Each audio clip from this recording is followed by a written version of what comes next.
Sziasztok, én srácok, illetve lányok, én Mazsevátor vagyok, és itt vagyunk egy újabb órás bemutató videóban.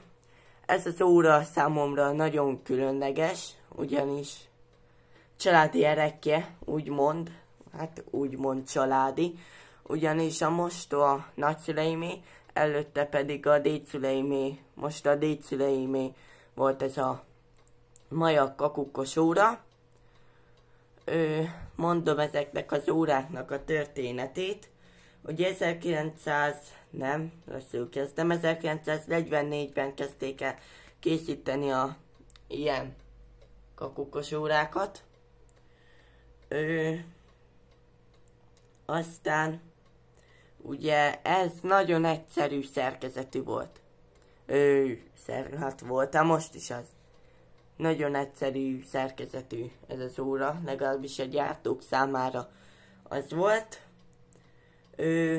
Illetve 1944-ben az üzem elsajátította a kakukkos órák gyártását, de meggyártásuk pedig 1955-ben kezdődött. 1993-ra kakukkos órák gyártása elérte a 15 millió darabot, több mint 1 millió darabot exportáltak 44 országba. Az üzem, ugye a gyártók többször részt vettek ilyen nemzetközi kiállításokon. Ugye Oroszország, ugye az a helyszín, Oroszország, Szerdobszk, majak gyár. És azt még tudni kell erről a gyárról, hogy ugye sajnos az óragyár nem érte túl a 90-es évek nehéz éveit, ma már nem működik ugye a rendszerváltás óta. És akkor én most belemegyek egy, ilyen személyes különlegességbe. Hogy ugye a mostoha anyámnak nem kellett ez az óra, ugye ő örökölte, és nekem, úgymond ajándékozta. Ugye az előző Beckeremről már volt videó, még korábban.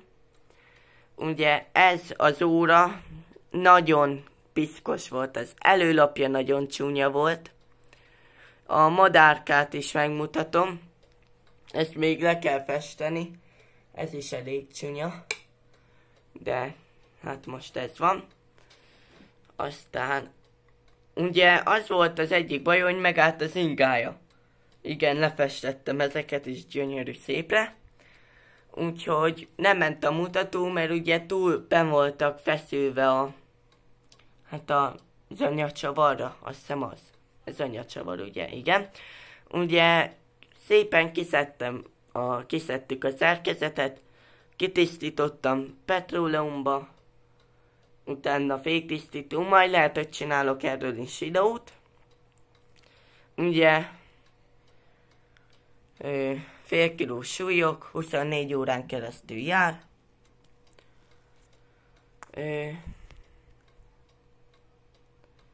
Igen, az inga is le volt festve, illetve az ingával van egy kis baj, hogy ugye azt ott ragasztva van, ugyanis egyszer letörött, ez most nehéz lesz visszarakni, de sikerült. Úgy. Na, ugye súlyok, fél kilós, illetve ugye kakukkolósúly, ez lehet, hogy leesett egyszer, ez az óra, ugyanis le van törve belőle a súly, ugye ott van egy szeg, az ott is fog maradni, ugyanis még a 20 órát sem bírta ki, úgyhogy ezen a szegen volt az óra. Úgyhogy most ott van egy szeg, ugye a hátlapján is van olyan lik, amibe bele lehet akasztani. Na most én itt közelebb jövök. Ugye 2 oldalajtó megtalálható, ugye itt van benne szerkezet, itt pedig ugye kakukkolás állító, hogyha ott ilyen problémák lennének. Ugye elállítódik a kakukkolás, majd csinálok arról is videót. A láncot is megtisztítottam, ugyanis rozsdás volt. Úgyhogy, hát most így ennyi jut eszembe erről az óráról. Én úgy gondolom, hogy ennek a szép ja, még egy hiba, hogy a mélyebb síp, ugye síppal kakukkolt, hogy ugye van a vékonyabb síp, ugye a ka, meg a kuk. És a mélyebb síp az a gond van, de azt is majd nekiállok egyszer. Annak is, mert még ez az óra is hátra van, mert nem jó, ezt amúgy én festettem le. Úgyhogy szerintem szép lett ahhoz képest, ami ott van.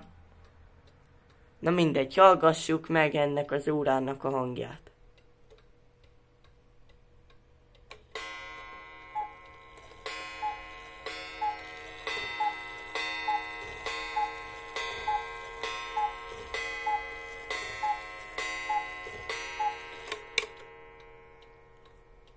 Köszönöm szépen, hogy megnéztétek a videót, persze még egy pár kakukkolást meghallgatunk. A madarat majd még le kell fessem, azt nem tudom, mondtam el.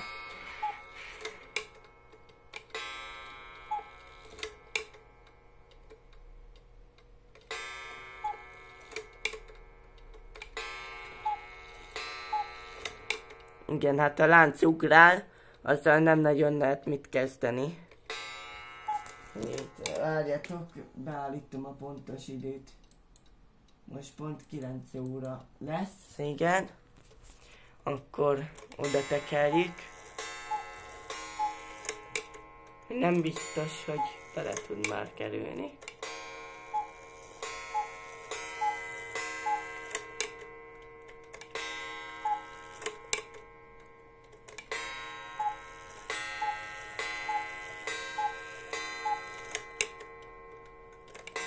Ott a síp. Ott mozog. Na. Na, 9 óra.